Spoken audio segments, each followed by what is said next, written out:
Bismillahirrahmanirrahim. Assalamualaikum warahmatullahi wabarakatuh. Bismillah, alhamdulillah, wassalatu wassalamu ala rasulillah, Sayyidina Muhammad ibn Abdillah wa ala alihi wa sahbihi wa man walah amma ba'du. Yang sama-sama kita cintai, kita muliakan guru kita bersama Buya Yahya. Kita doakan beliau mudah-mudahan senantiasa ada dalam lindungan Allah Subhanahu wa taala, diberikan panjang umur dalam ketaatan serta sehat walafiat. Allah mudahkan segala urusan beliau, dunia dan akhirat beliau. Amin amin ya rabbal alamin. Yang kami hormati dan kami cintai juga akhinal kiram, guru kita bersama Ustadz Muhammad Rosyad, yang mana beliau ini merupakan salah satu Dewan Asatidzah yang ada di Al-Bahjah, termasuk juga beliau merupakan pengasuh dari salah satu cabang Pondok Pesantren Al-Bahjah, tepatnya di Pancalang Kuningan, yang insya Allah sedang dalam progres pembangunan. Kita doakan mudah-mudahan Allah berikan kemudahan, kelancaran agar tentunya bisa segera tuntas ya, karena insya Allah ini merupakan salah satu pondok yang cukup besar juga, cabang yang cukup besar juga, yaitu di Pancalang Kuningan. Nanti mungkin kalau sudah normal kembali, mudah-mudahan kita nanti bisa bareng-bareng silaturahim ke sana ya, di Al-Bahjah Pancalang Kuningan. Baik Bapak Ibu semuanya, sahabat Wakif Media Al-Bahjah, alhamdulillah malam hari ini merupakan satu kebahagiaan untuk kita bersama ya, bisa silaturahim bertatap wajah melalui media virtual ini dalam agenda rutin kita di program ngaji virtual. Insya Allah istiqomah ya sampai hari kiamat. Mudah-mudahan kita bisa terus istiqomah belajar, karena yang namanya belajar itu ya tidak ada batasnya, dari mungkin semenjak kita lahir sampai nanti kita menjelang wafat. Insya Allah kita akan terus senantiasa belajar dan belajar. Malam hari ini kita akan bersama-sama dalam program ngaji virtual. Pembahasannya tentang fikih, silsilah fikih praktis. Kalau pertemuan sebelumnya kita membahas tentang mukallaf ya. Apa itu mukallaf? Siapa saja yang dikategorikan sebagai mukallaf? Kita akan simak nanti dari Ustaz Rosyad kira-kira apa yang akan beliau sampaikan malam hari ini. Insya Allah bermanfaat ya. Jadi sahabat semuanya, Bapak Ibu silahkan disiapkan dulu catatannya, nanti mic-nya juga mohon ya di mute. Mohon kerjasama, insya Allah mudah-mudahan kita semuanya mendapatkan ilmu yang berkah, manfaat dunia akhirat, bisa kita amalkan dalam kehidupan sehari-hari. Baik, kita langsung persilahkan Ustaz Rosyad, insya Allah sudah siap untuk menyampaikan kajiannya malam hari ini. Sebelumnya siapkan dulu hati dan pikiran kita agar senantiasa mudah mencerna apa yang nanti akan disampaikan oleh beliau. Untuk itu, kepada yang terhormat Ustaz Muhammad Rosyad, dipersilakan. Sallu ala Nabi Muhammad. Bismillahirrahmanirrahim. Assalamualaikum warahmatullahi wabarakatuh. Assalamualaikum warahmatullahi wabarakatuh. Alhamdulillah wa syukurillah wa salatu wassalamu ala rasulillah Sayyidina Muhammad bin Abdullah wa ala alihi wa ashabihi wa mawalah. Wala halla wa la quwata illa billah. Allahumma a'inna ala dzikrik wa syukrik wa husni ibadatik. Allahumma a'inna ala ta'atika wa a'inna ala tarki ma'asiyatika. Allahumma a'inna ala tarbiyati auladina wa'inna ala tarbiyati talamidina. Allahumma ja'alna wa auladana wa talamidana minal ulama'i amilin wa minad du'atil mukhlisin wa minal mutakallimina bilugati sayyidil mursalin. Allahumma ya rabbana rizukna taubatan qoblal maut wa syahadata indal maut wal jannata ba'dal maut ma'a habibika sayyidina Muhammad. Allahumma rabbana atina fid dunya hasanah wa fil akhirati hasanah wa qina adzabannar. Amma ba'du. Yang kami muliakan guru kita semua Buya beserta keluarga, yang kami muliakan para panitia ngaji virtual yang mudah-mudahan dicintai oleh Allah Subhanahu wa taala, dan yang kami muliakan para pejuang semuanya, para orang tua kami, para perindu kemuliaan. Alhamdulillah malam hari ini kita bisa bertemu di media online ini. Mudah-mudahan pertemuan ini pertemuan yang menjadikan kita semakin benar di dalam kita menjalani ibadah. Pada kesempatan malam hari ini kami akan sedikit berbicara masalah fikih Ini fikihnya kalau kemarin kami berbicara masalah mukallaf dan lain sebagainya, maka pada kesempatan ini kami akan sedikit berbicara tentang yang mewajibkan mandi. Jadi kita harus tahu apa saja yang mewajibkan mandi. Yang mewajibkan mandi ini yang pertama ada 5. Sebenarnya sebagian ulama mengatakan ada 6. Tapi sebagian ulama mengatakan ada 6. Karena yang ke-6 ini kewajiban bukan bagi yang mati, tapi kewajiban bagi yang hidup. Baik, yang mewajibkan mandi atau sering kita dengar sebab-sebab mandi besar itu ada 5. Yang pertama, keluar mani walaupun tanpa bersenggama. Saya ulangi ya. Jadi yang mewajibkan mandi itu yang pertama keluar mani walaupun tanpa bersenggama, baik dengan A, halal atau haram.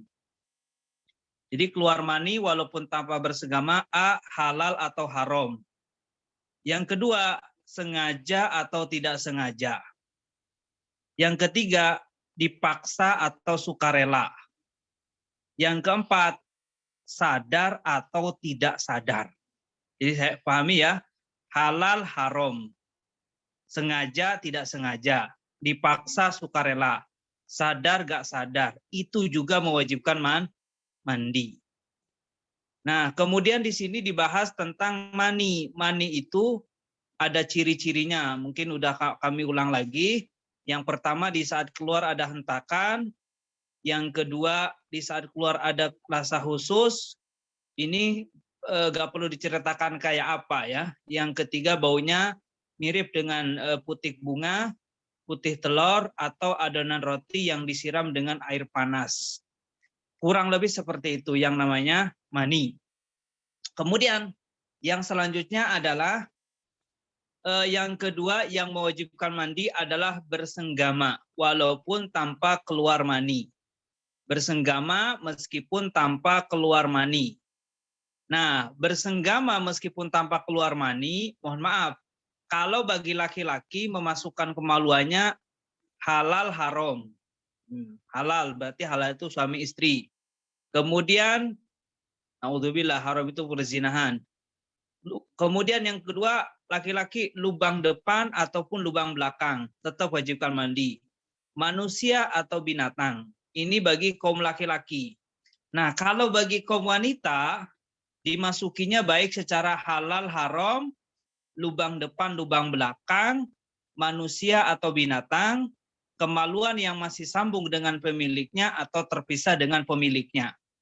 Saya ulangi ya, bagi kaum wanita nih, halal atau haram, lubang depan atau lubang belakang, manusia atau binatang, kemaluan yang masih sambung dengan pemiliknya atau terpisah, itu mewajibkan mandi. Nah, yang jadi pembahasan di sini ilmu fikihnya adalah kadar minimal yang mewajibkan mandi itu bagaimana, Ustadz? Dijelaskan oleh para ulama, kadar minimal yang mewajibkan mandi adalah paling sedikitnya, mohon maaf ini majelis mulia, jika kemaluan sang laki-laki itu sudah masuk ke wilayah tersebut, itu sudah mewajibkan mandi. Nah, jadi seperti itu ya. Kadar minimalnya, jadi sudah masuk ke wilayah tersebut, mohon maaf ini majelis mulia, kepala kemaluannya sang laki-laki sudah masuk ke wilayah tersebut. Kemudian yang selanjutnya yang wajibkan mandi adalah melahirkan, melahirkannya bayi, bakal bayi, cara normal, cara gak normal. Nah, cara normal, cara nggak normal. Cuma yang jadi pembahasan itu di sini adalah kapan melahirkan itu wajib mandi. Ini orang sering salah paham. Melahirkan itu wajib mandi jika tidak disusul oleh darah nifas. Saya ulangi ya. Melahirkan itu wajib mandi jika tidak disusul oleh darah nifas. Tapi kalau melahirkan itu disusul oleh darah nifas, maka nanti mandinya itu adalah nanti di saat sudah selesainya darah nifas, ya, seperti itu. Kemudian yang selanjutnya yang menunjukkan mandi haid, insya Allah kalau masih ada waktu kami lanjutkan saat ini. Yang kelima adalah nifas, kemudian yang keenam adalah meninggal. Ini nanti pembahasan panjang. Haid, nifas, meninggal itu juga pembahasan panjang. Kalau masih ada waktu, insya Allah kami akan terangkan saat ini. Nah, kemudian yang perlu dipahami juga, di saat orang punya 5 hadas, maka nanti wajib mandinya juga cuma 1 kali. Misal, ada seorang perempuan itu hamil tua, kemudian hubungan suami istri, hamil tua, hubungan suami istri, berarti 2. Keluar mani, 2. Hamil tua, hubungan suami istri, keluar mani, 2. Kemudian habis hubungan suami istri keluar bayi, berarti dia kena 3. Habis keluar bayi, kemudian dia itu keluar darah nifas yang setetes, berarti 4. Berarti sudah 4-4-nya ini. Berarti mandinya cukup sekali, gak usah 5 kali. Seperti itu ya. Kemudian yang perlu dipahami juga oleh kita, ini catatan, haram bagi seorang yang masih dalam haid ataupun nifas mandi besar. Sebab mandi besar itu adalah bentuk dalam ibadah. Akan tetapi kalau orang lagi haid atau lagi nifas, kalau dia mandi besar, maka dia main-main dengan ibadah, dan main-main dengan ibadah hukumnya haram. Gak boleh mandi besar, tapi boleh mandi. Seperti itu ya. Mandi mah boleh, kasihan kalau istri lagi haid 15 hari, mandinya 19 sekali, setengah bulan sekali. Wah, miskin ada. Yang kasihan adalah suaminya ya, baunya nggak jelas nanti ya. Jadi tolong mandi. Nah, kemudian seorang lagi mandi. Nah, sekarang ini kita akan setelah kita tahu yang mewajibkan mandi, kita akan bahas fardunya mandi. Nah, fardunya mandi ini ada 2. Yang pertama niat. Niatnya cukup gini aja, aku niat mandi besar, seperti itu ya. Aku niat mandi besar. Di hati dilintaskan, aku niat mandi besar. Jadi ketika pertama kali mengalirkan air ke anggota tubuh, itu niat di hati, aku niat mandi besar. Yang kedua adalah meratakan air ke seluruh tubuh dan anggota yang akan dibawa sholat. Saya ulangi ya. Yang pertama niat mandi besar, itu niatnya itu cukup aku niat mandi besar. Yang kedua adalah meratakan air ke seluruh tubuh dan anggota yang akan dibawa sholat. Nah, ini jadi pembahasan nih. Makruh memotong rambut dan kuku di saat haid. Jadi kalau ibu-ibu tuh hukumnya makruh motong kuku, motong rambut saat haid. Dan ingat, potongan rambut, potongan kuku yang terpisah karena dipotong waktu haid hukumnya sunnah untuk dibasuh. Diulangi ya, makruh memotong kuku atau rambut di saat haid. Dan ingat, membasuh potongan rambut yang telah terpisah karena dipotong waktu haid hukumnya sunnah, bukan wajib. Begitupun dengan yang namanya kuku. Jadi jangan sampai kukunya sudah terputus atau rambutnya rontok gara-gara sisiran, lagi haid gak taunya berantem sama suaminya. Wow, wajib dibasuh. Dijelaskan oleh para ulama, itu hukumnya sunnah untuk dibasuh, bukan wajib. Bukan wajib.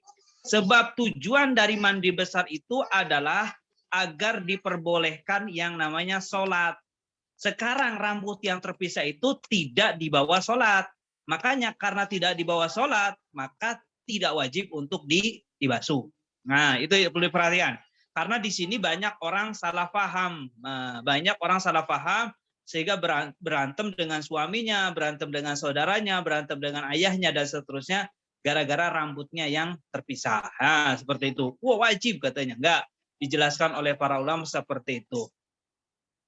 Kemudian yang perlu diperhatikan lagi, kalau lagi mandi itu cukup melafadzkannya itu kan hukumnya sunnah. Jadi kalau mau mandi itu sebelumnya melafalkan niat dulu, namanya talaffudz biniat. Nawaitul ghusla li rafil hadasil akbari lillahi ta'ala. Nah, ketika itu langsung di permulaannya di hati melintaskan aku niat mandi dari hadas besar karena Allah Ta'ala. Ini di permulaan. Kemudian yang perlu jadi catatan juga, kalau ada najisnya di tubuh, maka hendaknya dibersihkan dulu. Jadi kalau ada najisnya dibersihkan dahulu agar mempermudah saat bersuci dari hadas besar.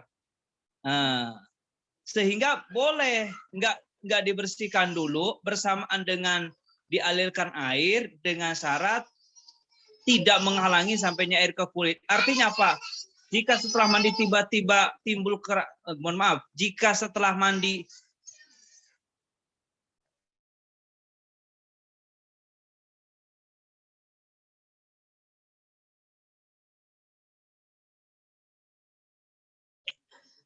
kemudian jika ada najis yang menempel tubuh, hendaknya dibersihkan dahulu agar mempermudah saat bersuci.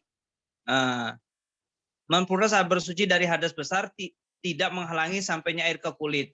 Sehingga boleh tidak membersihkan terlebih dahulu, asalkan najisnya itu hilang bersama dengan dialirkannya air. Ini perlu diperhatikan juga hal seperti itu. Nah, kemudian catatan yang terakhir, jika setelah mandi timbul keraguan apakah dia sudah berniat atau belum, maka tidak perlu mengulang mandinya. Kenapa Ustadz? Sebab keraguan dalam niat bukan berarti ia tidak berniat, tapi justru ia sudah berniat. Sebab minggu-minggu ini kayaknya banyak sekali orang bertanya kepada Buya, Buya, saya ragu, sudah mandi, saya ragu apa? Ragu sholat, ragu najis, ragu apa? Kalau bahasa orang Sundanya mah mang-mang, orang kayak gini tuh orang mang-mang itu kan. Kalau ada orang mang-mang ini perlu dilawan, dibenarin gitu kan. Jangan sampai ada keraguan di dalam melakukan ibadah karena menjadikan orang malas ibadah. Baik, itu yang mewajibkan mandi. Saya ulangi ya. Jadi yang mewajibkan mandi, ambil kesimpulannya, yang mewajibkan mandi itu ada 5. Yang pertama keluar mani walaupun tanpa bersenggama. Yang kedua bersenggama walaupun tanpa keluar mani. Yang ketiga melahirkan bayi atau bakal bayi, dan seterusnya tadi dengan keterangannya. Yang keempat haid, yang kelima nifas, yang keenam meninggal. Ini sudah dijelaskan di kesempatan yang tadi. Nah, ini perlu dipahami. Nah, jadi 1, 2, 3, 4, 5. Gambarannya seperti itu. Jadi yang mewajibkan mandi gambarannya cuma ada 5. Nah, kemudian masih ada waktu nggak, Kang? Masih. Baik, kemudian yang selanjutnya ini masih ada berkaitan dengan yang mewajibkan mandi, kita bahas tentang haid. Sebelum kita bahas haid, kita harus tahu hukum belajar ilmu haid, nifas, dan istihadah. Ini kayaknya nanti pertemuan selanjutnya masih dalam haid karena ini agak panjang. Hukum belajar haid itu nifas dan istihadah bagaimana Ustadz? Yang pertama nih, hukum belajar ilmu haid itu wajib bagi setiap wanita. Jadi perempuan hukumnya wajib belajar ilmu haid. Kenapa Ustadz wajib? Sebab banyak ibadah sah tidaknya sangat erat hubungannya dengan pemahaman seorang tentang haid. Jadi orang kalau lagi haid gak boleh sholat. Kalau dia gak ngerti gimana? Tiba-tiba dia sholat, berarti gak boleh. Tawaf, gak boleh. Baca Al-Quran lagi haid, gak boleh. Ini kan harus paham ilmu haid. Makanya hukum bagi seorang wanita itu hukumnya wajib. Wajibnya tuh gak bisa diwakilkan. Nah, fardunya fardu ain. Kalau fardu ain itu kewajiban yang gak bisa diwakilkan. Kemudian yang kedua adalah wajib bagi seorang suami wajib bagi seorang laki-laki di saat dia akan berurusan dengan seorang wanita. Jadi bapak-bapak gini, wajib bagi laki-laki di saat dia akan berurusan dengan seorang wanita. Berarti gini, kalau bahasa sederhananya mah gini, laki-laki itu gak boleh nikah kecuali bisa ilmu haid. Sebab yang dinikahi itu adalah seorang perempuan. Nah, saya ulangi ya. Jadi laki-laki itu gak boleh nikah kecuali bisa ilmu haid. Aslinya kayak gitu. Aslinya. Cuma banyak yang gak asli. Sudah hajat dengan menikah. Ini gimana Ustadz? Saya sudah hajat nikah Ustadz. Apalagi saya udah punya istri, Ustaz. Gimana saya belum ilmu haid? Dijelaskan oleh para ulama ada solusinya. Yang pertama, kalau nggak bisa, maka nanti yang pertama ia harus belajar. Kalau nggak bisa nih, ia harus belajar lalu ngajarin istri dan anaknya. Jadi harus ngajar istri dan anaknya. Wah, Ustadz, nggak bisa. Saya sibuk cari duit, cari nafkah buat istri, buat anak, dan seterusnya, Ustadz. Gimana Ustadz nih, Ustadz? Udah. Yang kedua, datangkan orang untuk mengajari anak dan istrinya. Nah, yang kedua, datangkan orang untuk mengajari anak dan istrinya. Jadi harus didatangkan. Tapi ingat Pak, kalau ngedatangkan guru laki-laki, diperhatikan kesopanannya, tutur katanya, jangan sampai mengundang guru akan tetapi terjadi kholwah. Kholwah itu maksudnya terjadi berduaan laki-laki dengan perempuan yang bukan mahramnya. Itu kan nggak boleh ya. Walaupun curhat juga nggak boleh seperti itu ya. Begitupun ngajak Al-Quran juga nggak boleh seperti itu ya. Nah, ya, kalau nggak bisa datangkan guru Ustadz karena harus bayar dan lain sebagainya, itu kan. Ya udah, tidak, kalau nggak bisa juga tidak boleh melarang anak dan istrinya untuk belajar ilmu haid kepada orang yang mengerti ilmu haid. Jadi nggak boleh dilarang. Yang pertama belajar, yang kedua datangkan guru, yang ketiga suruh anak istrinya belajar. Makanya kalau bisa ini yang belajar kayak gini nih, suami istri nih, khawatir ini ya udah istrinya suruh belajar ikut, jangan sampai istrinya nggak ikut seperti itu ya. Head seperti itu, hukum belajar ilmu haid seperti itu. Kalau bahasa buyanya mah gini, yang pertama mondok lagi, nggak bisa mondok lagi datangkan guru, nggak bisa datangkan guru ya udah nggak boleh ilmu haid seperti itu. Nah, kemudian yang selanjutnya apa haid Ustadz? Nah, apa haid? Haid itu kan kalau secara definisi kan jelas. Haid itu adalah darah yang keluar dari farji, mohon maaf, kemaluan seorang wanita pada waktu tertentu bukan karena setelah melahirkan. Ini definisinya. Cuma untuk memahami haid, kembalikan kepada yang namanya rumus haid. Rumus haid ada 5. Tolong dihafal. Kalau nggak hafal nanti pelajaran selanjutnya nggak susah untuk memahaminya. Jadi rumus haid ada 5. Yang pertama, darah keluar pada wanita umur 9 tahun hijriah atau lebih. Nah, saya ulangi ya. Rumus haid ada 5. Yang pertama, darah keluar pada wanita umur 9 tahun hijriah atau lebih. Yang kedua, darah keluar didahului masa suci minimal 15 hari. Nah, saya ulangi ya. Darah keluar didahului masa suci minimal 15 hari. 15 hari ya. Yang ketiga, darah keluar tidak boleh kurang dari 24 jam dalam tempo 15 hari. Yang ketiga, darah keluar tidak boleh lebih dari 15 hari. Yang keempat tadi, mohon maaf, yang keempat. Yang kelima, darah keluar tidak boleh didahului oleh kelahiran. Ulangi ya. Rumus haid ada 5. Garuda Pancasila ada 5 nih. 5. Yang pertama, darah keluar pada wanita umur 9 tahun hijriah atau lebih. Saya ulang-ulang ya. Darah keluar pada wanita umur 9 tahun hijriah atau lebih. Yang kedua, darah keluar didahului masa suci minimal 15 hari. Yang ketiga, darah keluar tidak boleh kurang dari 24 jam dalam tempo 15 hari. Dalam tempo 15 hari.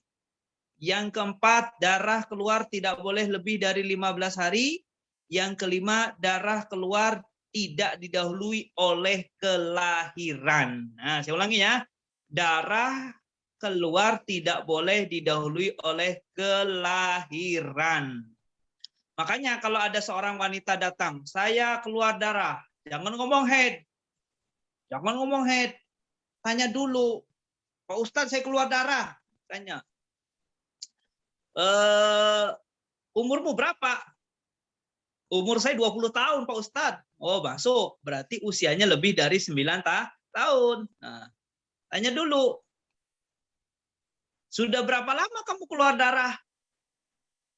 Sebelumnya nggak keluar darah berapa lama? Setahun, Pak Ustadz. Oh, masuk. Berarti didahului masa suci minimal 15 hari. Nah, nomor 1 masuk nih. Tanya lagi, sudah berapa lama nggak keluar darah? Setahun, Pak Ustadz. Oh, masuk. Nomor 1 masuk, nomor 2 masuk. Tanya lagi, sudah berapa lama keluar darahnya, Mbak atau seorang wanita? Sudah 5 hari. Ada nggak sehari 5? Ada kayaknya 5 kali 5, 25. Oh, masuk. Tidak kurang dari 24 jam. Dalam tempo 15 hari. Berarti ini udah masuk 2 rumus nih. Darahnya tidak kurang 24 jam dalam tempo 15 hari. Tapi yang keempatnya masuk. Tanya terakhir pertanyaannya. Kamu habis lahiran tak? Iya, habis lahiran. Ini bayinya Ustadz. Oh, berarti itu bukan darah haid, tapi darahnya darah nifas. Nah, jadi kalau bahasa sederhananya begini, bahasa ini agak kasar sih. Jejelin dengan 5 pertanyaan itu, kalau dia kededel 1 berarti bukan darah haid. Tapi kalau lengkap 5 itu berarti darah haid. Misal ada lagi wanita nih. Pak Ustadz, saya keluar darah. Tanya, tadi kan kejebak. Kamu habis lahiran dong? Ngarang Ustadz, saya belum nikah udah lahiran.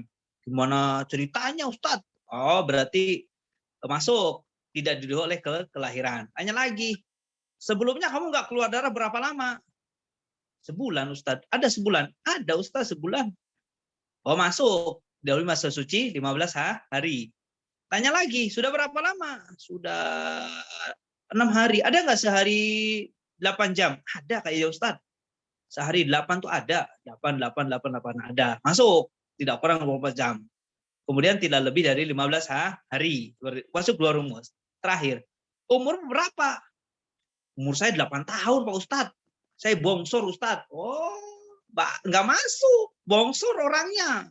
8 tahun. Oh, berarti itu darahnya bukan darah haid. Seperti itu. Jadi bahasa lainnya, 5 rumus ini harus tahu pokoknya dan harus paham. Jangan sampai nggak paham. Harus hafal, harus paham. Ini nggak sulit sebenarnya. Karena banyak orang memahami haid, kalau kata guru kami, banyak orang memahami haid sulit. Karena apa? Kurang jelas gitu kan, memahamkan ininya. Jadi kembali ke rumus yang 5 ini, tolong dipahami dengan teliti seperti itu. Selesai. Jadi seperti itu ya. Saya ulangi ya. Saya ulang-ulang aja biar ingat. Darah keluar pada usia wanita umur 9 tahun hijriah atau lebih. Ini yang pertama. Yang kedua, darah keluar didahului masa suci minimal 15 hari. Minimal, boleh lebih.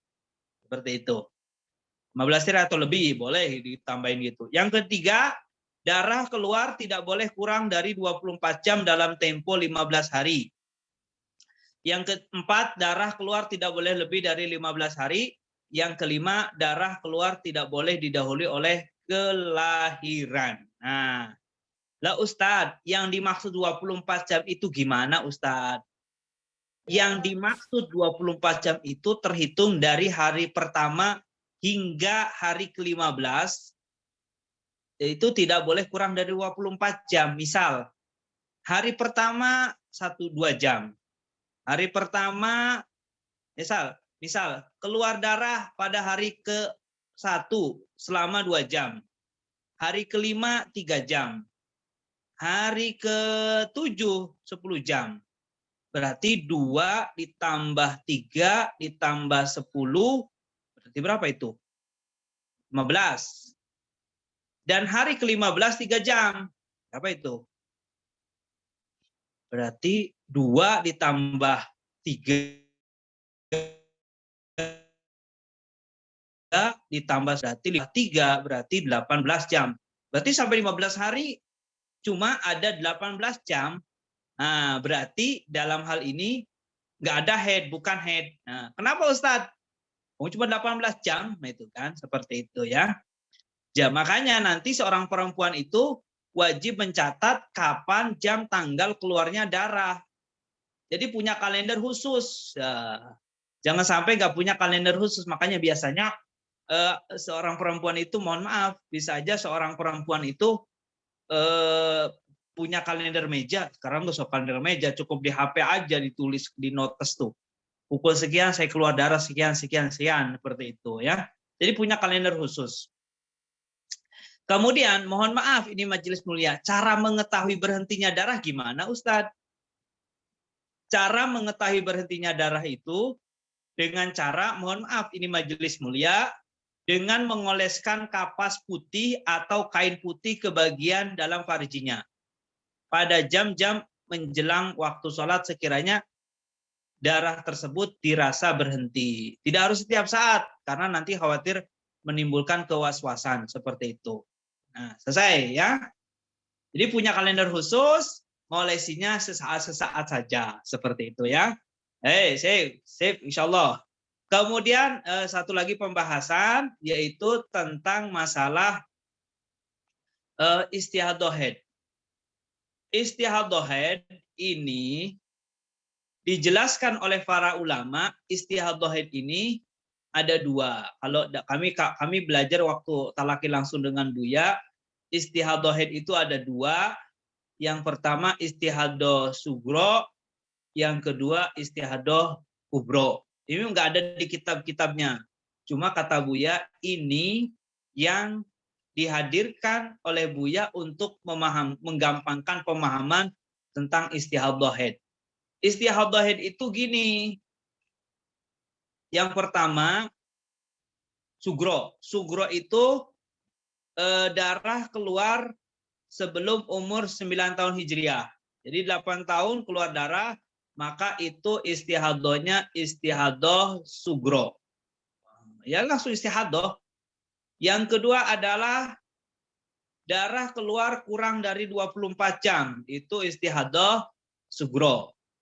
Yang ketiga, darah keluar sebelum masa suci 15 hari. Misal gini. Ulangi ya, sugro nih. Kalau istihadhah sugro, itu yang pertama darah keluar sebelum umur 9 tahun. Jadi 8 tahun keluar darah, darahnya istihadhah. Yang kedua darah keluar kurang dari 24 jam. Yang tadi saya ceritakan, 18 jam. Selama 15 hari kurang, berarti itu istihadhah sugro. Ustadz udah ninggalin sholat. Sholatnya di kodo. Tapi kodonya bila isim, ya nggak dosa. Dicicil.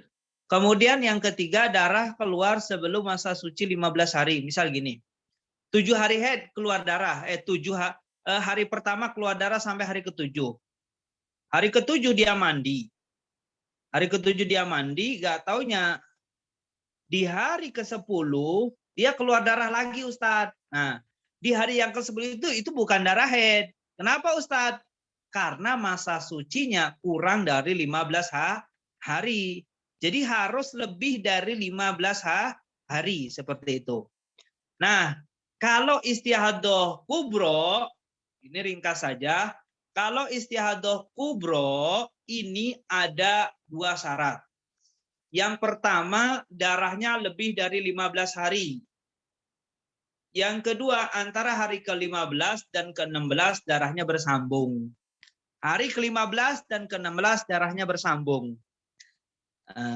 Kesalahpahaman yang terjadi di masyarakat, kata Buya, kalau ada orang keluar darah lebih dari 15 hari, langsung mengatakan 15 hari haid, selebihnya istihadhah. Ini salah paham.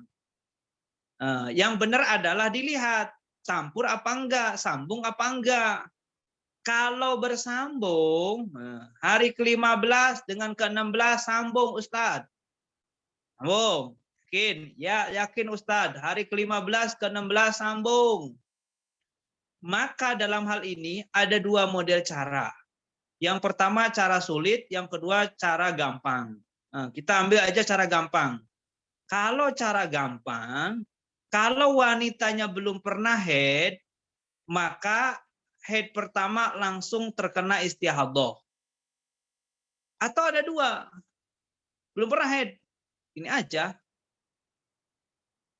7 hari, 6 hari atau 7 hari haid, selebihnya dikatakan istihadah. Jadi ngambil umumnya. Kalau pertama kan ngambil sehari semalam. Kalau yang kedua ngambil umumnya orang haid yaitu 6 hari 7 hari. Kalau orangnya pernah haid gimana Ustaz? Kalau orangnya pernah haid, maka dalam hal ini dilihat orangnya bisa ngingat nggak bilangannya. Oh bisa Ustaz, biasanya 7 hari. Ya udah 7 hari haid, selebihnya istihadah. Kalau gonta-ganti Ustaz, gonta-ganti nih Ustaz. Kalau wanitanya gonta-ganti, maka boleh milih. Nah, tapi dianjurkan bulan yang terakhir. Kalau nggak ingat, gimana nih Ustaz kalau nggak ingat?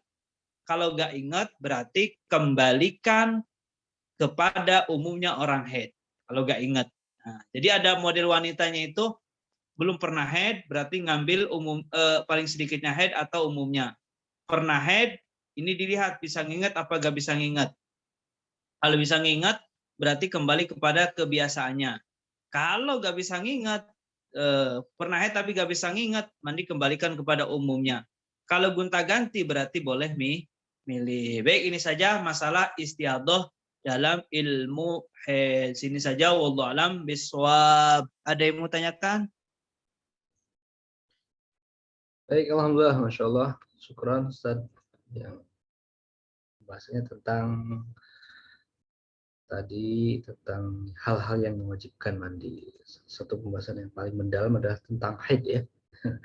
Insya Allah bapak-bapak di sini sudah hafal semua tentang haid ya. Baik, kita akan ke pertanyaan dulu karena ini di pekan-pekan sebelumnya banyak sekali pertanyaan yang belum terjawab Ustaz. Kami masih menyimpan ada sekitar 5 pertanyaan. Sebelum nanti kami buka untuk kolom chat ya, kita akan bacakan dulu beberapa pertanyaan dari sahabat yang sudah dikirimkan dari pekan sebelumnya. Yang pertama, pertanyaannya seperti ini. Assalamualaikum warahmatullahi wabarakatuh. Izin bertanya, saya mau bertanya, saya mengalami keputihan abnormal. Saya sudah ke dokter dan dokter selalu menyarankan untuk selalu dibersihkan sebersih mungkin. Dan harus dibersihkan sampai ke dalam-dalamnya. Kata dokternya nggak apa-apa, masukkan telunjuk, maaf ya ini majelis mulia, ke dalam kemaluan atau vagina. Tapi saya was-was, karena saya pernah mendengar penjelasan Buya bahwasanya kalau jari-jari tidak boleh dimasukkan. Ini mohon sarannya Ustaz, seperti apa? Syukron. Baik, pertanyaannya gini. Berkaitan dengan keputihan, itu di dalam ilmu fikih ada namanya rutubah ya. Cairan bebasahan itu dijelaskan oleh para ulama. Itu mohon maaf ini majelis mulia. Jadi kemaluan perempuan itu dibagi menjadi 3. Yang pertama wilayah depan itu biasanya ada cairan seperti air mata, itu tidak membatalkan wudhu. Kemudian yang kedua adalah wilayah tengah. Mohon maaf ini majelis mulia, wilayah tengah itu wilayah yang bisa dijangkau oleh kemaluan sang suami. Kemudian yang selanjutnya wilayah belakang ini nggak bisa dijangkau. Nah, dari sini dijelaskan oleh para ulama keputihan itu keluarnya dari mana, itu kan. Keputihan itu keluarnya dari wilayah yang mana? Apakah wilayah tengah, apakah wilayah belakang? Maka dijelaskan oleh para ulama biasanya keputihan itu keluarnya dari wilayah tengah. Karena keputihan keluarnya dari wilayah tengah, maka itu membatalkan di dalam yang namanya wudhu. Adapun masalah najis gak najisnya, itu khilaf para ulama. Ada yang mengatakan najis dan ada yang mengatakan tidak najis.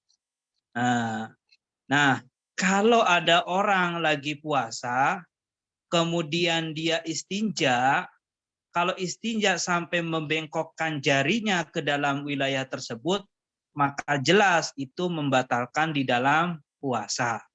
Jadi memang yang dijelaskan oleh Buya itu, kalau ada wanita memasukkan, mohon maaf, tangannya ke wilayah tersebut, maka nanti membatalkan di dalam puasa. Nah, saran kami ya keputihan itu kan berangkat dari cara beristinja yang salah. Sebab kalau ada orang istinja cukup dengan perut jemarinya. Cukup dengan perut jemarinya, nggak usah sampai membengkokkan jarinya. Kalau lagi puasa mah ya puasanya jadi batal. Memang benar, karena masuk ke wilayah tersebut seperti itu.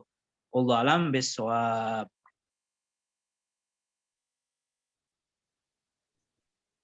Baik, Seperti itu ya. ya baik. Terima kasih Nah, Ustaz untuk jawabannya. ya, Bang. Kemudian berikutnya, ini berkaitan dengan tayamum. Assalamualaikum warahmatullahi wabarakatuh. Ustaz mau bertanya, apakah satu kali tayamum itu untuk satu sholat atau sama seperti wudhu dengan air? Kedua, apakah boleh imam dengan tayamum? Apakah boleh imam dengan wudhu tayamum? Karena ada anggota wudhu yang sakit makmumnya dengan wudhu pakai air. Jadi maksudnya mungkin seseorang yang bertayamum boleh menjadi imam gitu. Jadi karena makmumnya itu ada uzur, nggak bisa. Mohon penjelasannya Ustaz. Baik, masalah tayamum. Jadi tayamum itu kan ada syarat-syaratnya. Salah satu syaratnya dari tayamum itu kalau di fikih praktis yang sering Buya hadirkan itu adalah ada syarat sebelum tayamum, ada syarat berkenaan dengan alat tayamum, ada syarat berkenaan dengan cara tayamum, kemudian ada syarat berkenaan dengan yang namanya tempat tayamum. Cuma ada catatan dari fikih praktis yang Buya hadirkan itu satu kali tayamum itu hanya bisa digunakan untuk satu kali sholat fardu. Saya ulangi ya, satu kali tayamum hanya bisa untuk digunakan satu kali sholat fardu. Adapun untuk sholat sunnah, satu kali tayamum bisa digunakan untuk berkali-kali sholat sunnah. Jadi satu kali tayamum bisa digunakan untuk berkali-kali sholat sunnah. Nah, kasusnya kalau jamaah takdim gimana Ustaz? Misalkan duhur dengan asar. Dilakukan di waktu duhur, maka tayamumnya pun harus 2 kali. Tayamum untuk sholat sunnah apapun harus setelah masuknya waktu sholat. Ya, seperti itu. Kemudian pertanyaannya, apakah boleh orang yang bertayamum menjadi imam sementara ada anggota tubuh yang tidak terkena? Ini mungkin ini jadi pembahasan agak panjang, Kang, yaitu pembahasan tentang jabiroh. Nah, kalau ada orang punya jabiroh itu kayak tambalan, ada perbannya. Ada perbannya di tangan. Nah, kalau ada perbannya di tangan, maka kan anggota yang sehat nanti dibasuh. Tapi anggota yang sakit kan enggak, maka ditayamumi. Ini kalau anggota di sini, misalkan di tangan, nanti akan kami jelaskan nanti di bab selanjutnya, itu bab jabiroh. Kalau anggota di sini, maka nanti tayamumnya itu kan, sholatnya itu kan nanti wajib diqodho. Kenapa kalau di tangan wajib diqodho? Wudunya nggak sempurna, tayamum punya nggak sempurna. Karena nggak sempurna, maka wajib diqodho. Ini pendapat dari madhab Imam Syafi'i. Jadi kalau kita ikut pendapat Imam Syafi'i, seperti itu memang ada pembahasan harus diqodho. Mungkin karena takut diqodho itu, akhirnya ini kan beristihad. Gimana nih? Oh, tayamum itu kan ada jabirohnya. Cuma kami belajar dengan Buya itu mengatakan bahwasanya dalam hal seperti ini lebih baik ikut pendapat Imam Madhab Abu Hanifah, tidak perlu menggabungkan antara wudhu dan tayamum. Wudhu mandi wajib, tayamum enggak. Jadi gampangkan saja, pun demikian tidak harus diqodho kalau kita ikut pendapat Imam Abu Hanifah, Madhab Hanafi. Kenapa Ustadz? Karena gini, orang sakit itu jangan sampai dibebani dengan yang namanya sesuatu yang susah. Wong orang sakit sudah dekat sama Allah aja mending kok. Sudah sakit dibebani perkara yang susah. Itu kan kasihan seperti itu kan. Ini pernah Buya hadirkan. Pokoknya Buya tuh dulu pernah menghadirkan pendapat yang kuat. Cuma kata Buya, Wah, saya kena sakit, kata Buya itu. Beliau pernah kena sakit di rumah sakit, nggak taunya kalau beliau ngambil pendapat ini berat. Memang harus kita menyesuaikan juga, kata Buya. Seperti itu. Wallahu alam bisawab. Artinya boleh seperti itu. Nggak harus. Baik, Alhamdulillah. wallahu alam. Baik, syukur Ustaz untuk jawabannya. Teman-teman silakan bisa mengajukan pertanyaan di kolom chat atau bisa raise hand langsung, silakan ya. Bertanya langsung. Tapi kami akan bacakan dulu pertanyaan yang sudah masuk ini ke pertanyaan berikutnya. Ini sebetulnya pertanyaannya diajukan ke Buya ya, tentang amalan apa yang apa namanya agar kami senantiasa terhubung dengan Buya dan nantinya Allah mudahkan putri-putri saya dalam masuk pondok pesantren. Jadi beliau ini ingin memasukkan anaknya ke pondok dan minta amalan ke Buya Ustadz. Kira-kira apa agar bisa sambung hati mungkin maksudnya dan agar nantinya anak-anaknya bisa masuk pondok Ustadz. Insya Allah. Ya, Ustadz. baik, Masya Allah.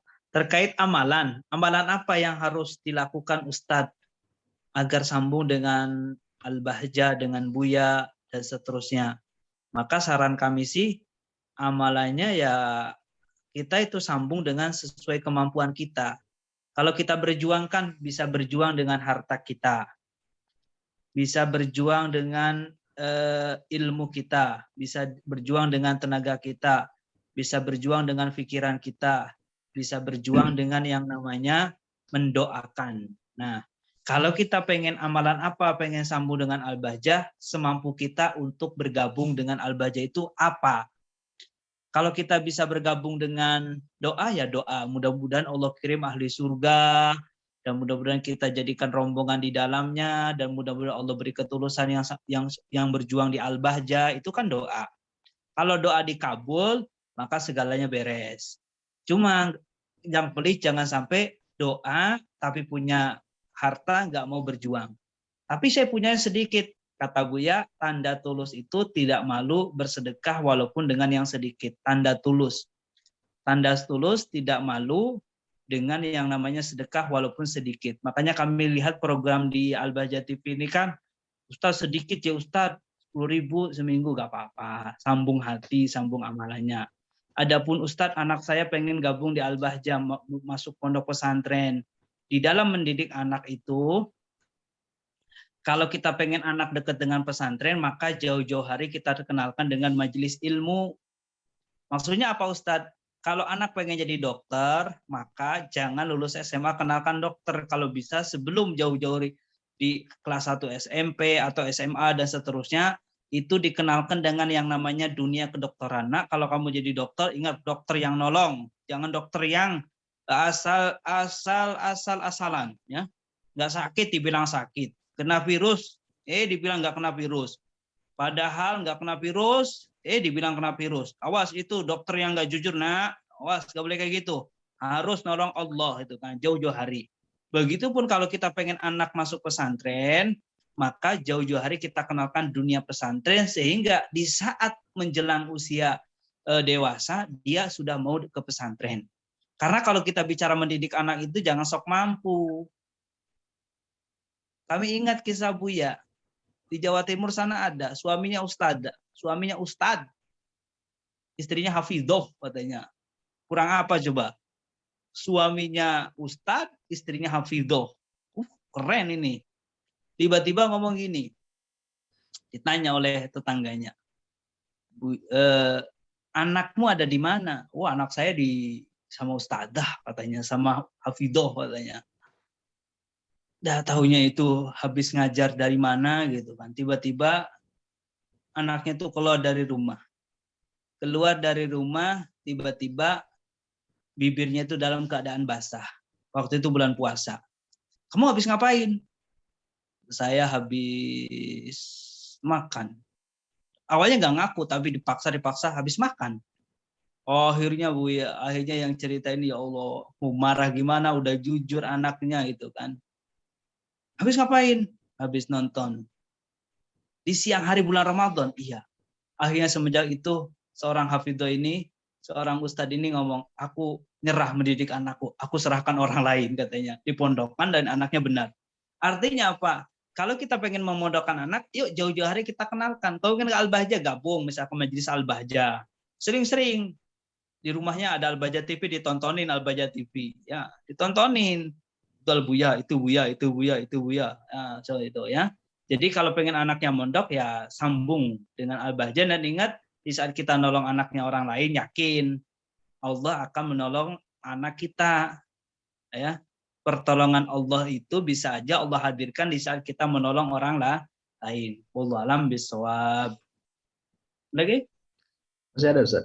Masya Allah, Alhamdulillah Ustaz. Syukran jawabannya. Jadi nggak ada amalan khusus. Amalannya itu ya kita sambung hati lewat doa, lewat perjuangan. Salah satunya insya Allah lewat program wakaf ini ya. Baik, terima kasih Ustaz. Ke pertanyaan berikutnya, ada pertanyaan di kolom chat. Kita akan bacakan dulu pertanyaan dari sahabat-sahabat yang sudah dari pekan lalu. Insya Allah masih cukup waktunya. Jadi tenang, sabar. Insya Allah masih akan dijawab. Ini pertanyaan tentang berdosa ya, dosa kepada orang tua, dosa kepada suami. Baik. Assalamualaikum warahmatullahi wabarakatuh. Allahumma sholli ala sayyidina Muhammad, Allahumma sholli wa sallim wa barik alaihi wa ala alihi washabihi. Apakah seseorang yang berdosa kepada orang tua atau suami atau istri atau kepada anak akan tetap mendapatkan balasan atau dimintai pertanggungjawaban kelak meskipun orang tersebut sudah dimaafkan atau mereka sudah saling memaafkan? Khususnya ini dosa kepada orang tua, Ustaz. Terkait dosa. Jadi gini, urusan dengan Allah itu harus bertobat dengan cara meminta maaf, gitu kan. Akan tetapi kalau urusan dengan sesama itu ada tambahannya, yaitu harus minta kehalalan. Termasuk urusan dengan orang tua, kita pun harus senantiasa minta maaf karena mungkin saja ada ketidakbaikan kita dengan orang tua.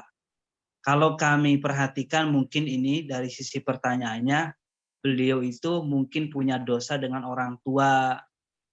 Tapi orang tuanya sudah memaafkan, tapi merasa kurang. Gimana nih Ustadz? Ya harus merasa kurang kita dengan orang tua. Sebab sehebat apapun seorang anak melakukan bakti dengan orang tua itu belum seberapa. Di zaman para sahabat Nabi ada dikisahkan Sayyidina Abdullah bin Umar, ada seorang menggendong orang tuanya keliling Ka'bah, haji, umroh, ditanya, sudahkah aku menjadi orang yang berbakti dengan orang tua? Jawabannya belum. Kenapa? Sebab orang tua di saat dibandingkan melahirkanmu, taruhannya, kalau lagi melahirkan taruhannya nyawa. Taruhannya nyawa. Belum berbakti, belum membahas kebaikan dengan orang tua. Makanya kalau kita pengen berbakti dengan orang tua, ya sampai kapanpun kita harus merasa kurang. Dan berbakti dengan orang tua urusannya dengan hati yang sambung dengan orang tua. Coba gak ketemu kalau orang tua gendong anak pengen anaknya cepat gede. Tapi kalau orang busuk hatinya, orang tua di saat sudah sepuh digendong oleh anaknya, yang diinginkan hati busuk mah pengennya anaknya cepat, orang tuanya cepat mati. Itu kan hati yang busuk seperti itu. Makanya yang perlu diperhatikan itu, kita harus merasa kurang dengan yang namanya berbakti. Kalau orang tua sudah lapang memaafkan, siapa sih orang tua? Orang tua itu sangat sayang dengan anaknya. Nggak ada orang tua cita-cita anaknya durhaka, anaknya nggak baik. Tapi ingat, kalau ada anak durhaka, maka durhaka itulah yang menghalanginya, namanya doa orang tua. Meskipun orang tua doa menitikkan air mata darah karena dia durhaka itulah yang menghalanginya. Semoga kita oleh Allah dijadikan anak yang berbakti dengan orang tua, dan semoga anak-anak kita yang berbakti kepada kita. Wallahu a'lam bishawab. Baik, alhamdulillah. Terima kasih Ustaz jawabannya. Tadi ada yang ingin bertanya langsung, Mas Pak Muhammad Nizar ya. Tapi kita bacakan dulu pertanyaan seputar haid Ustaz. Ini apa namanya? Ada pertanyaan dari sahabat Alia. Assalamualaikum, Ustaz izin bertanya. Jika ada gangguan haid karena pengaruh KB suntik dalam program terapi mioma ya. Jadi haidnya itu tidak teratur. Kadang darah keluar lebih dari 15 hari dan bahkan pernah nggak keluar sampai 2 bulan. Habis itu keluar lagi sampai lebih 15 hari. Nah itu gimana cara ngitungnya Ustaz?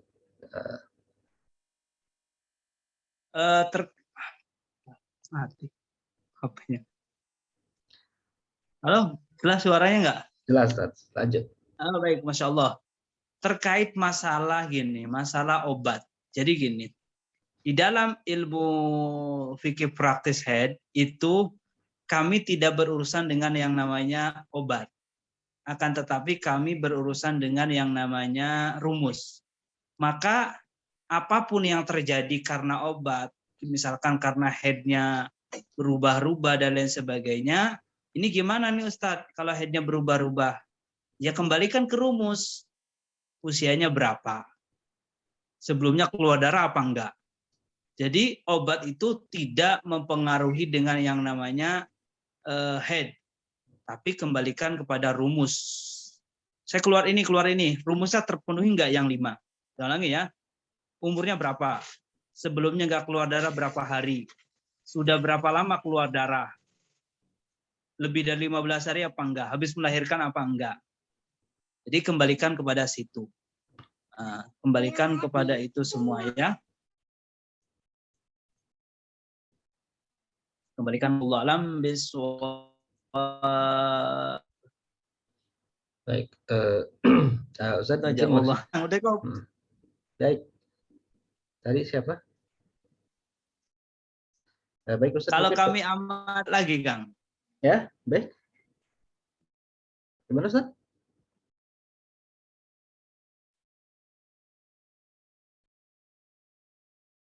Baik, sinyal di kami sepertinya sedang tidak bagus ya. Mohon maaf sebelumnya. Biar nanti jawabnya aja Kang, nanti. Baik, Kang. Ya, gimana? Sinyal di saya sedang tidak bagus Ustaz, sepertinya. Kang, halo.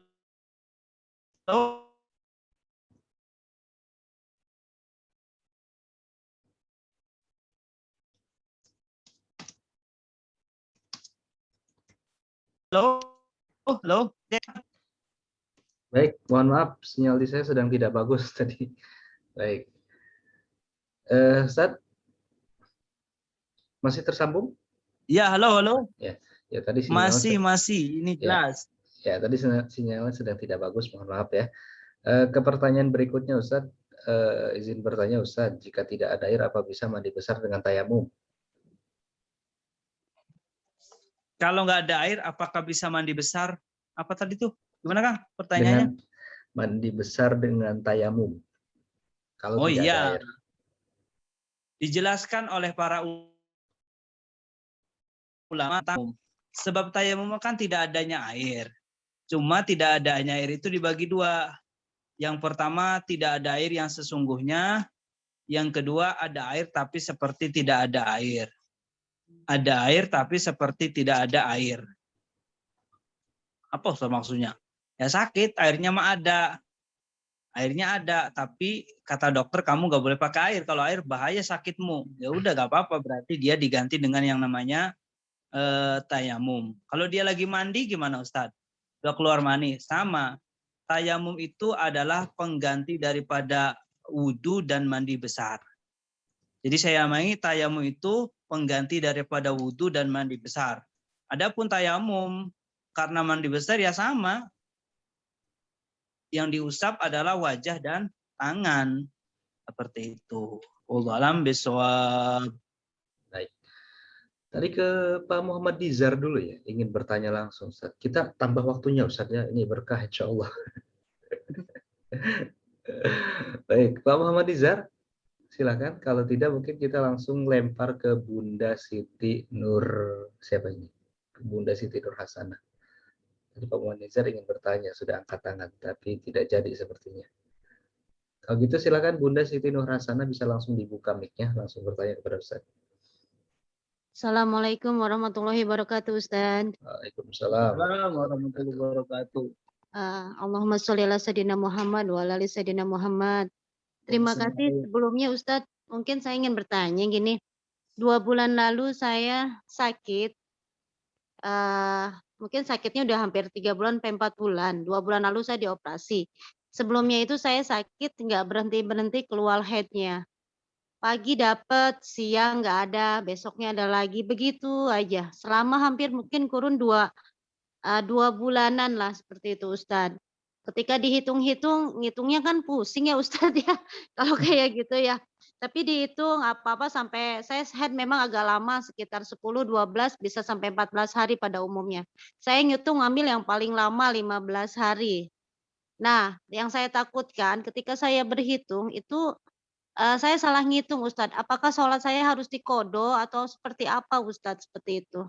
Mungkin itu aja karena agak resah ya itu dapat haid yang nggak jelas banget karena memang sakit waktu itu ada endometriosis, ada adeneosis, ada banyak sekali lah, permasalahan di dalam rahim, yang terakhir memang diangkat rahim. Nah itu apakah sholat-sholat saya ini harus diqodho atau harus seperti apa Ustadz? Mungkin itu Ustadz. Terima kasih Ustadz. Baik. Assalamualaikum warahmatullahi wabarakatuh. Waalaikumsalam warahmatullahi wabarakatuh. Terima kasih Bunda. Ini pertanyaannya hampir sama Ustaz dengan tadi tentang head saudara Alia ya, atau siapa tadi? Headnya lebih dari 15 hari. Hitungnya gimana itu? Mungkin Bunda juga hampir sama. Tapi ada pertanyaan tambahan, sholatnya itu gimana Ustaz? Barangkali ada keraguan ya. Silakan Ustaz. Baik, terkait pertanyaan yang tadi ditanyakan, itu berarti cara ngitungnya beliau udah paham. Kalau ada keluar darah lebih dari 15 hari dan kami amati hari ke-15 dan ke-16-nya itu adalah sambung. Nah, antara hari ke-15 ke-16 sambung itu mana haid, mana istihadahnya kan dilihat. Dari situ kan hari ke-15 dia mandi. Habis mandi hari ke-15, dia itu ngitung ke belakang. Dia kebiasaannya berapa Ustadz? Kebiasaannya 15 Ustadz. Oh berarti ngambil 15 hari haid, selebihnya adalah istihadah. Kemudian masa sucinya, masa istihadahnya, dia kan istihadah wajib sholat. Sholat apa enggak nih? Kalau istihadahnya sholat, berarti gak wajib diqodho. Cuma kalau permasalahan dia gak sholat, berarti wajib diqodho. Jadi yang haidnya gak wajib diqodho, cuma yang istihadahnya kalau gak sholat, berarti wajib diqodho. 2 bulan nih Ustadz, hitungannya gimana Ustadz 2 bulan? Mana haid, mana istihadahnya? Berarti di hari ke-15 ke-16 itu dia udah ngitung, set ke belakang. 15, berarti 15 hari, kemudian 15 harinya lagi istihadah, berarti kalau istihadah kan hukumnya ke orang suci, berarti wajib sholat. Sholat Ustadz, cuma yang hitungan yang itunya saya takut karena sehari dapat, sehari enggak. Takutnya ada yang keselap-selip Ustadz, mungkin ngitungnya. Nah, karena kadang ya apa yang ngitungnya ya, kadang apa gitu loh, ada yang takut ada yang salah lah gitu Ustadz.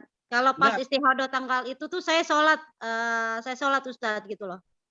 Kalau sholat berarti nggak usah, karena kami yakin pakai catatan aja dulu biar keluar dari keraguan-raguan. Kalau saran kami sih pakai catatan biar keluar dari keraguan-raguan. Habis itu baru nanti perhitungan sholat gak sholatnya di situ. Kalau yang haid berarti gak wajib sholat. Kalau istihadah berarti wajib sholat. Kalau yang ibu lakukan sholat Ustadz, ya udah berarti tidak wajib diqodho. Nggak usah ragu. Saya kayaknya nggak usah kayaknya. Kalau kami amati dari yang ibu bicarakan, ibu sebenarnya sudah melaksanakan kewajiban semuanya. Cuma baik Ustaz. Ibu pengen memangkas keraguan-raguan, ya sudah catatan aja dulu gitu kan. Ya, ini sholat, ya nggak sholat gitu aja. Soalnya untuk kedepannya saya sudah diangkat rahimnya kan udah nggak ada lagi head nih. Jadi saya nggak perlu ngitung-ngitung lah. Alhamdulillah akan sholat terus sudah lepas lah itu dari permasalahan. Cuma yang ke belakangnya ini kadang ini gimana gitu. Ada kayak ada. Jangan ragu dari itu aja. Yang penting itu jangan ragu. Agak nuhun Ustaz, terima kasih banyak. Sami-sami. Baik, harus yakin ya Ibu ya, nggak boleh ragu. Kalau misalkan yakin headnya 15 hari, ya sudah 15 hari. Termasuk juga mungkin tadi dari pertanyaan yang bagaimana cara ngitungnya. Kadang headnya itu lebih dari 15 hari. Berarti dihitung kebiasaannya Ustaz ya, kebiasaan headnya berapa hari gitu ya. Jadi kalau misalkan hari 15 sambung, habis itu kebiasaannya. Kalau dia punya kebiasaan. Ya, baik. Kita masih ada pertanyaan. Ini tentang apa ini? Tentang memotong kuku dan rambut ketika haid, Ustaz. Lalu kita membuangnya dengan sengaja pula. Apakah benar di akhirat nanti akan dipertanggungjawabkan dan hal itu akan mendatangi kita seperti minta dibersihkan, Ustaz? Mohon penjelasannya. Jadi kuku dan rambut yang dipotong ketika haid dan dibuang. Seperti yang tadi kami jelaskan di awal pembahasan, bahwasanya hukum memotong kuku dan rambut ketika haid habis itu dibuang itu hanya dia melanggar perkara yang sunnah, tidak menjadikan perkara yang wajib. Kalau dia melanggar perkara yang wajib kan nanti dosa. Nah, apakah nanti akan diminta pertanggungjawaban? Enggak. Kami lupa keterangan apa yang pernah Buya hadirkan. Intinya gini, hal itu tidak bisa dijadikan sandaran seperti itu. Hal itu tidak bisa dicandaran sebab nanti yang kita perlu pahami adalah kalau ada orang lagi mandi wajib, maka yang dia lakukan adalah bagaimana anggota yang dia mandikan itu untuk dilaksanakan sholat. Kalau yang terpotong kan tidak akan dilaksanakan sholat. Tidak akan menuntut nanti di akhirat. Seperti yang kami pernah dapat, tidak akan menuntut di akhirat nanti, seperti itu. Jadi hukumnya kembali yang di awal itu hukumnya sunnah untuk dibasuh. Kalau sunnah berarti dapat pahala. Kalau enggak berarti dia nggak dapat dosa, seperti itu. Hanya makruh saja seperti itu. Wallahu a'lam bishawab. Baik, syukur Ustaz. Gimana Ustaz? Antum masih ada waktu atau ada agenda lain? Masih aja, lanjut aja dulu sampai paling mentok 9:30 ya. Baik, Masya Allah. Mentok. Insya Allah. Sampai 9:30 ya. Kita ke pertanyaan dulu dari sahabat-sahabat yang sudah lama masuk ini. Assalamualaikum warahmatullahi wabarakatuh. Allahumma sholli ala sayyidina Muhammad, Allahumma sholli wa sallim wa barik alaihi wa ala alihi washabihi. Ustaz mohon bertanya, saya pernah mendengar dan membaca tentang Islam itu membenci orang yang lemah dan penakut. Lalu bagaimana dengan orang yang secara mentalnya sangat lemah dan sensitif sejak dari kecil? Dan bagi yang fisiknya lemah dan lebih baik menghindar dan lari. Dan kalau memang Islam mewajibkan untuk kuat dan pemberani, bagaimana cara orang lemah mental dan sensitif tersebut untuk menjadi kuat? Seperti apa Ustaz penjelasannya? Jazakallah. Gini, Islam mengajarkan dengan yang namanya sifat pemberani. Tapi sifat pemberani ini harus dikontrol dengan akal dan syariat. Jadi orang itu harus punya sifat berani, punya mental berani di dalam melakukan kebaikan itu adalah kekuatan itu untuk keberanian itu harus dikontrol dengan akal syariat.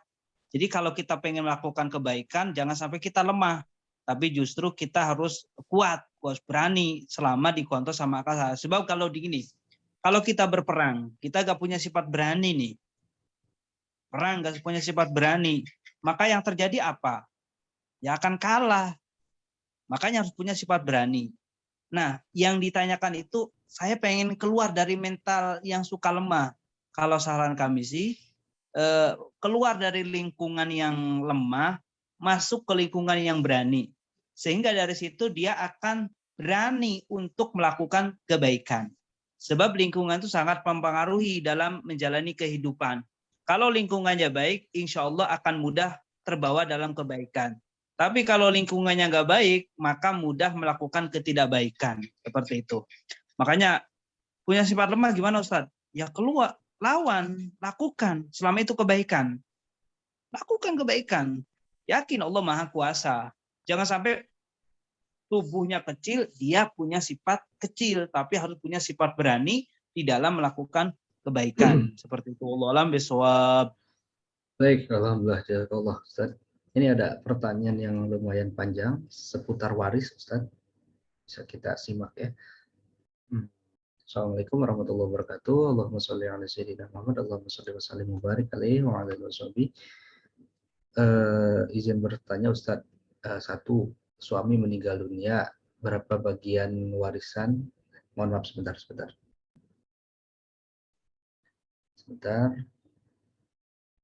Ya, pertanyaannya betul. Satu, suami meninggal dunia, berapa bagian warisan untuk istri dan anak perempuan yang tidak punya saudara kandung? Kemudian, dua, sang ibu dari anak yang tidak punya saudara kandung meninggal dunia setelah beberapa tahun ayahnya meninggal dunia. Apa betul kalau anak tidak punya saudara kandung tidak mendapat full warisan? Jika iya, berapa yang dia dapat dari ibunya? Dan sisanya harus dikasihkan ke siapa sisa warisan itu? Yang ketiga, apakah pemberian ayah kepada anaknya sebelum meninggal itu juga dihitung warisan, Ustaz? Baik, terkait masalah warisan. Warisan ini saya kurang ahlinya ya. Kalau saran kami sih nanti warisan ini tanyakan Habib Hisham. Beliau fakarnya warisan. Baik. Beliau punya ilmu warisan. Cuma yang perlu kami garis bawahi ini aja hanya mukaddimah. Jadi kalau masalah warisan ini kan harus segera dibagi seperti itu. Tapi harus sebelumnya harus terpenuhi urusan dengan harta, urusan dengan Allah, urusan dengan utang dan lain sebagainya, itu harus terpenuhi dulu. Kemudian yang tadi ditanyakan itu adalah bagaimana Ustadz pemberian sebelum seorang ayah untuk anaknya, apakah termasuk warisan? Ya enggak lah. Itu namanya hadiah, hibah itu kan. Maka itu tidak termasuk dalam warisan. Jadi kalau sudah meninggal dunia, baru hartanya itu, peninggalannya itu baru dikatakan warisan. Nah, pembagiannya gimana Ustadz? Saya kurang paham ya. Nanti bisa tanya Habib Hisham. Beliau lebih paham daripada Al-Fakir ya. Baik. Nanti bisa tanya atau bisa nanti japri antum Kang ke beliau punya ciri-cirian. Sebab kami dulu pernah menangani warisan seperti itu dan ini perlu didudukan bareng seperti itu. Enggak cukup dalam via online seperti ini atau virtual. Allah alam bisawab. Baik, Masya Allah. Beliau sangat tawaduk sekali ya. Insya Allah nanti kita coba diagendakan bersama Habib Hisham di kajian berikutnya. Ini masih ada pertanyaan masuk nih, Ustaz. Pertanyaan berikutnya dari Tan Fitria Kamala. Assalamualaikum, Ustaz izin bertanya. Apakah ketika kita menyampaikan kebaikan atau ilmu, harus kita memiliki ilmu yang banyak dan gelar sosial? Mengingat saya pribadi bukan terlahir dari Islam. Nah, Masya Allah, beliau seorang mu'alaf ya, atau gimana ini? Di dalam menyampaikan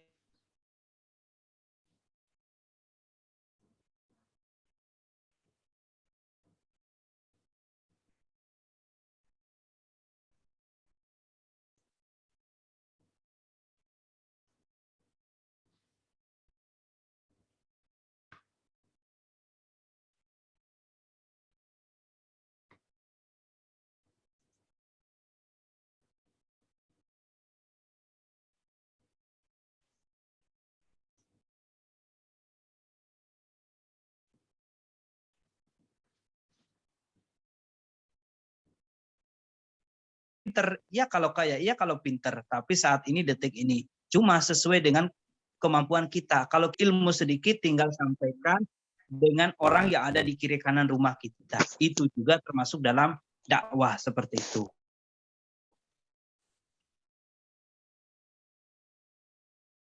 Tidak harus. Cukup. Halo?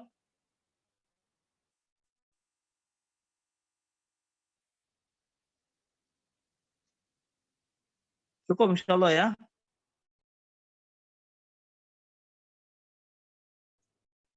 Baik, mohon maaf sekali lagi teman-teman semuanya. Tadi koneksi di sini kembali down, jadi mohon maaf yang sebesar-besarnya. Tapi insya Allah mudah-mudahan sahabat tetap menyimak tadi jawaban dari Ustaz Rosyad ya.